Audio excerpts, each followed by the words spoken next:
मुरादाबाद में horror killing से सनसनी फैल गई है। भाइयों ने बहन और उसके प्रेमी को मार डाला। अरमान और काजल का फावड़े से कत्ल कर दिया गया और कत्ल करने के बाद शवों को नदी के किनारे दफना दिया गया। 18 जनवरी से लापता था अरमान। सब्जीपुर गांव में पीएसी की तैनाती वहां पर कर दी गई है। गांव वालों ने जब इस मामले के बारे में सुना तो वो सहम गए। हॉरर किलिंग का ये मामला मुरादाबाद से सामने आया। भाइयों ने मिलकर बहन और उसके प्रेमी को मार डाला और मारा ही नहीं बल्कि उनकी लाशों को नदी के किनारे जाकर दफना दिया।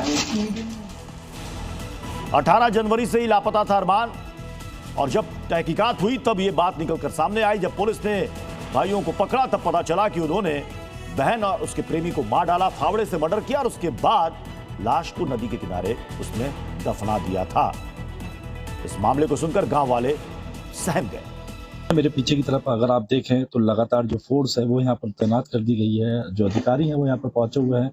फॉरेंसिक टीम लगातार जो सबूत है उनको घर से जुटाया जा रहा है। कहा जा रहा है कि जो प्रेमी जोड़ा था वो मिलने के लिए घर पर पहुंच गए थे, जिसके बाद में लड़की के भाई ने जो है दोनों को देखा।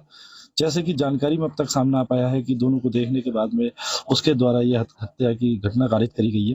फिलहाल पूरे आरोपों के मामले में पुलिस जांच भी कर रही है। तो वहीं बता दें क्योंकि दोनों जो प्रेमी जोड़ा है जो अलग अलग समुदाय से आते हैं, जिनका नाम लड़की का नाम काजल बताया जा रहा है जबकि लड़के का नाम अरमान बताया जा रहा है। फिलहाल दोनों के शवों को पुलिस ने कब्जे में लेकर के पीएम के लिए भेज दिया है। हॉरर किलिंग कैसे की गई? 18 जनवरी की रात की यह घटना है। अरमान काजल से मिलने गया था। काजल के भाई ने दोनों को देख लिया। उसने बाकी दो भाइयों को वहां पर बुलाया। अरमान को पहले लाठी डंडों से पीटा। तीनों ने मिलकर फावड़े से मर्डर कर दिया।